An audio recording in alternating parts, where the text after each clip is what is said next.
Bonjour à tous, bonjour à toutes. Ravi de vous retrouver pour cette nouvelle vidéo. Aujourd'hui, le sujet que je vais aborder, c'est le pervers narcissique et son double visage. C'est quelque chose évidemment qu'on retrouve à chaque fois, qui déstabilise très souvent les personnes que j'accompagne, et que je suis par rapport à cette expérience. Il faut savoir qu'un pervers narcissique, comme on le sait, est dans l'ego. L'image qu'il renvoie est très importante et il cherche à avoir la meilleure image possible. Ce qui est très compliqué, c'est que quand on a vécu une relation avec un pervers narcissique, qu'il soit d'ailleurs au sein de sa famille, au sein de son couple, ou même dans le milieu professionnel, ça va être une personne qui va donner le change à l'extérieur, qui va même être plutôt sympa, plutôt avenant. C'est même une personnalité qui peut montrer comme une écoute, presque une sincérité à entendre l'autre. Quelqu'un plutôt bienveillant, quelqu'un de sympathique.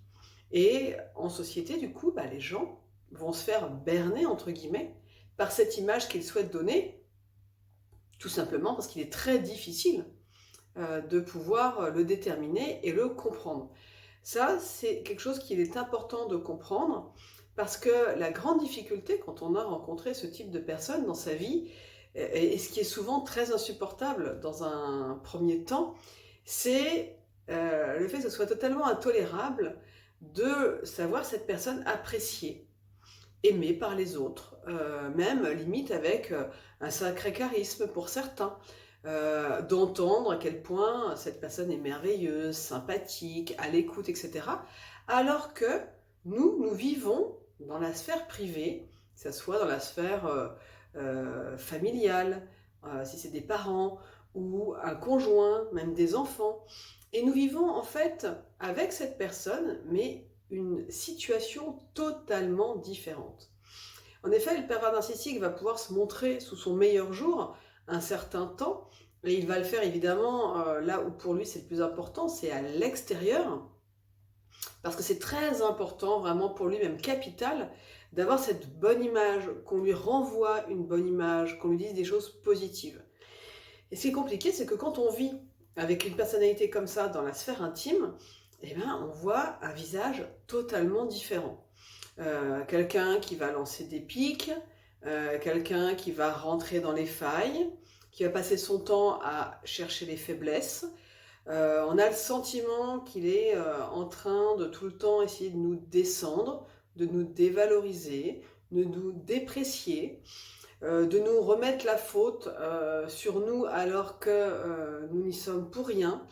Bref, quelqu'un de tordu, si je peux résumer ainsi, parce que c'est comme un trouble psychologique, et qui n'est pas du tout bienveillant, qui n'est pas forcément à l'écoute, loin de là, et qui se montre sous un jour très très très différent. Il peut être même colérique, odieux, il peut même aller jusqu'à la violence verbale et physique.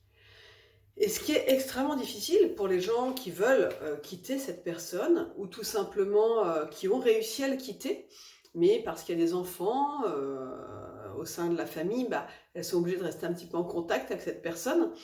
Et ce qui leur apparaît totalement insupportable, c'est de passer pour la méchante, pour le méchant, pour la personne qui a pété les plombs, qui a quitté cette personne pourtant si sympathique, si bienveillante. Et du coup, ils gardent cette image à l'extérieur, alors que les personnes qui sont victimes de ce type de relation ont vraiment la sensation d'être dans une injustice totale, parce qu'elles ne sont pas entendues. Souvent, comme elles ont vécu des choses très difficiles, des fois elles peuvent être un peu sur les nerfs, même voire un peu agressives, et très dévalorisantes pour le conjoint par exemple. Donc elles vont passer pour un peu hystériques, comme certains diraient, excessives, énervées, en colère, agacées. Et du coup ces émotions trop fortes vont desservir, en se disant: «Non mais elle est complètement à côté de la plaque, le pauvre, je ne sais même pas comment il a réussi à la supporter». Et là, c'est là où devient la part la plus difficile à dépasser. C'est que du coup, la victime apparaît comme la personne problématique au sein de la relation, comme une personne qui dit tout et n'importe quoi, qui, comment dire, critique, va accuser l'autre de mille mots, alors que de l'extérieur, les gens se disent bah, c'est pas possible en fait. Lui, il a l'air très sain, sympa, ouvert d'esprit. Elle a l'air complètement stressée, nerveuse. Elle l'injurie, elle est hyper en colère. Et en fait, les rôles vont s'inverser, c'est-à-dire que parfois, évidemment, c'est pas tout le temps le cas, mais parfois, en fait, la victime va se retrouver finalement dans l'autre position. On va justement penser que c'est elle presque la pervers narcissique, parce que ça, c'est un grand jeu qu'ils aiment, c'est retourner les situations. Comme ils arrivent globalement, en tout cas à l'extérieur, à garder leur calme, ils vont montrer une facette d'une personne calme. Et vous, bah, si vous n'arrivez pas à garder ce calme intérieur, parce que justement vous vivez des choses très difficiles, que vous rencontrez pour vous plein d'injustices, et que ça vous est insupportable qu'il garde la face comme ça, eh ben, vous allez passer pour la personne à problème, la personne en difficulté psychologique. Et souvent, les pervers narcissiques vont jouer là-dessus en vous disant que vous êtes complètement folle, vous êtes interné en psychiatrie. Moi, en tout cas, je l'ai vécu, alors pas à ce point-là, parce que je gardais mon calme et que les gens qui m'entouraient, comme j'étais assez saine, entre guillemets, et sereine, j'avais un discours cohérent, et du coup, les gens qui étaient vraiment proches de moi m'ont cru sans aucune difficulté.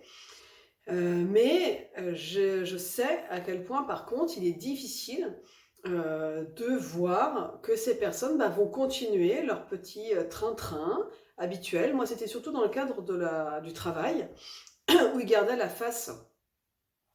bonne facette, auprès de ses collègues, qui juste se sont dit, bah, en effet, il n'était pas prêt, c'était pas le moment, et ils ont trouvé plein de raisons, puisqu'il les évoquait lui-même, et se sont fait totalement berner, évidemment, par ce personnage. Mais là, en tout cas, où c'est important, et c'est ce que je voulais vraiment dire, le message à passer dans cette vidéo, c'est que l'important n'est pas la notion de justice, c'est-à-dire on aurait envie que la justice lui tombe dessus, entre guillemets, que le karma lui revienne en boucle, etc., etc. L'intérêt, pour moi, et c'est là où j'insiste, c'est vraiment de sauver sa peau, c'est de se faire confiance sur ce qu'on nous ressent. Évidemment, c'est plus facile si les gens qui nous sont proches, en tout cas les très très proches, ben, nous écoutent, nous entendent et nous comprennent. Mais à la rigueur, que tout le monde se fasse berner par ce personnage, ce n'est pas notre problème. Ce n'est pas votre souci. Laissez-lui continuer sa route. Vous ne pourrez jamais empêcher qu'il berne d'autres personnes, puisque vous-même, vous allez être rentré dans ce jeu-là. Alors c'est vrai que c'est parfois difficile de le supporter, hein, parce qu'on aura envie de prévenir tous les hommes et les femmes qui vont le rencontrer, que c'est vraiment quelqu'un de négatif, de mauvais, de détraqué, de tout ce que vous voulez. Mais c'est peine perdue, puisque de toute façon, vous ne pourrez jamais prévenir tout le monde. On va souvent vous prendre pour quelqu'un de désaxé si vous êtes vraiment véhémente à son sujet. Donc l'idée pour moi dans cette vidéo, c'est de vous dire, voilà, prenez du recul, ayez un regard très honnête sur ce qui s'est déroulé, sur sa façon d'agir, c'est ça qui est intéressant pour vous. Prenez vos décisions pour réussir à quitter ces relations toxiques, en tout cas vous en éloigner de la meilleure façon ou de vous en protéger. Ne cherchez pas à convaincre les autres, ce n'est pas votre, j'ai envie de dire, votre chemin, ça ne vous regarde même pas. Vous ne pourrez de toute façon jamais convaincre les autres. Et peut-être que ces gens-là, bah, au fur et à mesure, quand il y aura eu 2, 3, 4, 5 relations et qu'il évoque toujours les mêmes difficultés, commenceront à se poser des questions, peut-être qu'il va craquer un jour au travail en étant un peu plus colérique que d'habitude et que ça va leur mettre la puce à l'oreille. Mais à la rigueur, ça ne vous regarde pas. L'idée pour moi aujourd'hui, ce qui est important, c'est de dépasser cet état, de se dire ce qui m'est insupportable, et c'est ce que j'ai entendu il n'y a pas longtemps, donc c'est pour ça que je le partage, ce qui m'est insupportable en ce moment, c'est que j'ai réussi à le quitter. J'ai du mal à me reconstruire, vraiment ça a été l'enfer de vivre avec cette personne, et je le vois là fanfaronner, il a déjà retrouvé une personne, tous ses amis disent qu'il est génial, et puis moi je me suis fait totalement exclure, et je trouve ça totalement injuste, et du coup les gens continuent à se battre, continuent à être en colère par rapport à ça, et ça ne va pas les servir dans leur vie, pour leur reconstruction, pour trouver l'apaisement et la sérénité. L'intérêt, c'est qu'après ce type de relation, c'est de vous retrouver, voilà, de retrouver votre santé physique, parce qu'en général, ça a été compliqué, de prendre du recul et de vous dire que la justice, eh ben, écoutez, la vie s'en occupera ou pas, ça ne vous regarde pas, ça n'a aucune importance pour vous. L'important, c'est de vous détacher justement de cette personne, de retrouver votre apaisement, de vous retrouver vous, parce que souvent, vous allez être complètement chamboulé, abîmé et en difficulté. Parce que c'est vraiment des relations, quand on parle de relations toxiques, c'est vraiment très difficile pour ceux qui n'ont pas vécu ça, de comprendre à quel point ça peut être déstabilisant, destructeur. Et ce que je voulais vous dire, c'est que pour votre reconstruction, bah, il est important justement de pouvoir prendre ce recul, de lâcher totalement ce côté juste ou injuste. Voilà, c'est sa vie, ça ne vous regarde plus, de vous détacher de cette personne, de ne plus y penser, pour justement que l'emprise puisse diminuer et disparaître. Parce que c'est bien ça l'enjeu.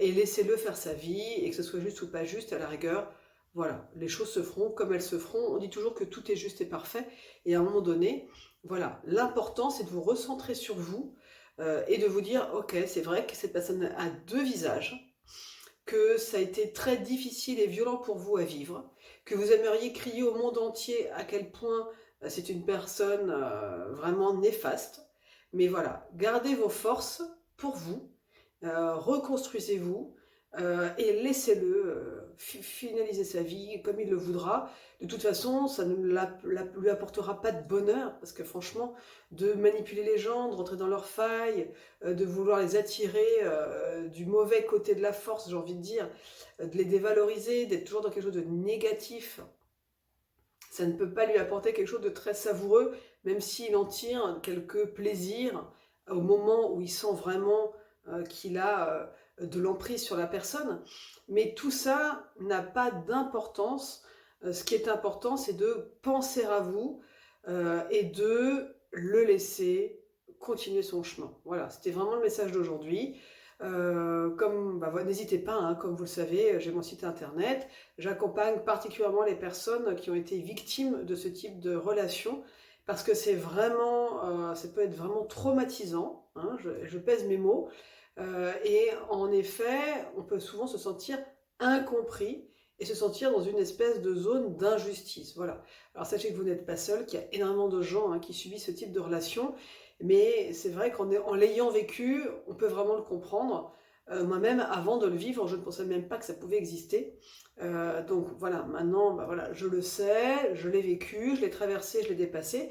Et ça m'a permis, en tout cas, moi personnellement, de pouvoir me rendre compte de plein de choses, dont je parlerai d'ailleurs dans d'autres vidéos, et de mieux comprendre mon propre fonctionnement afin de ne plus attirer ce type de personnes dans ma vie. Donc l'idée, c'est de pouvoir en sortir, de pouvoir vous protéger, de pouvoir